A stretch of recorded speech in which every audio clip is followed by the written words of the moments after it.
Hello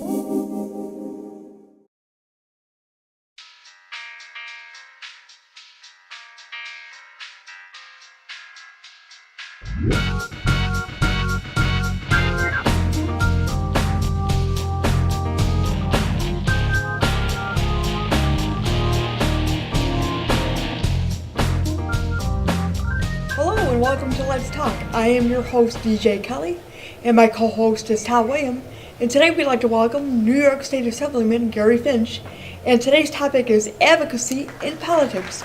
Gary, welcome to our show. It's wonderful to have you. Well, it's great to be here, Kelly.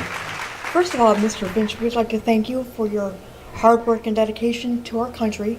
You have consistently advocated for people with disabilities. What has been a driving factor for you in this specific interest? Well, Kelly, first of all, I'd like to thank you for inviting me here today You're very and welcome. discuss this issue, because it's a very important one. There's no question about that. What's the driving force? I don't know. I think it's a combination of things that have come together over the years. Firstly, as you saw, when I arrived here today, I had a cane. I broke my ankle, so I have a sense of what it's like to be disabled to some degree.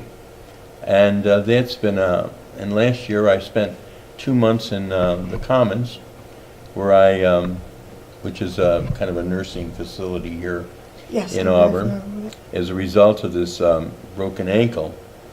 And so I've become somewhat sensitive to people with disabilities. What's your main concern with this population of people? I think there's more than one main concern. There's multiple concerns. I served on a task force for people with disabilities 2 years ago. And there were a number of issues that came up, and one was employment, one was housing, one was health care, transportation issues. These are all main concerns, but they're not only concerns that affect the people with disabilities, but we all face them. I think every one of our constituents have faced some of those concerns as well. This year, you pushed a bill in support of people with disabilities. Talk to us about that bill. Well, actually, Todd, there were more than one bill. There were about 5 bills. And they all came out of the task force, which I mentioned earlier on. They had hearings. We listened to people's issues and talked to actual people with disabilities, their caregivers, and other representatives in the field. And we came up with 4 different bills. And then there was another one that I'll discuss in a moment. One was actually a Bill of Rights for people with disabilities. The right to be treated with respect, the right to have an appropriate and safe living environment, a right to work, and a right to be properly remunerated, be paid. Then there was a wage study bill. This was done specifically for to find out exactly where caregivers who are notoriously underpaid, to establish some sort of baseline salary for them. And then there was the learning internships, another bill that would provide a learning environment. And then we have the support tools for families that needed assistance as well. And finally, a tuition bill that would provide free tuition for the people with disabilities so they can attend school, they can attend workshops, they can attend, get certificates for certain kinds of work-related issues. And then the last one was transportation. What should people with disabilities be doing for their rights? Are they doing enough right now? So the key is knowledge. You need to be knowledgeable about what's going on. You need to be informed, and then you can respond. But just go out there and find out how much easier it is to step off a curb today because someone decided that those curbs were too high for people to get off and walk across the road. And there's multiple things that we've all benefited from your advocacy. That's an important issue too. But you cannot let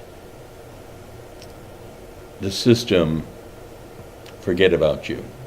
You need to constantly remind them, and that's the important thing. Speaking to families with loved ones with disabilities, what would you say is their role in advocating for their rights? Their role is to be strong advocates, because so many times I think people with disabilities, as I mentioned earlier on, don't want to rock the boat. Once you go to the hospital and they stick you in the bed and they give you the gown to wear, all of a sudden you become a different person.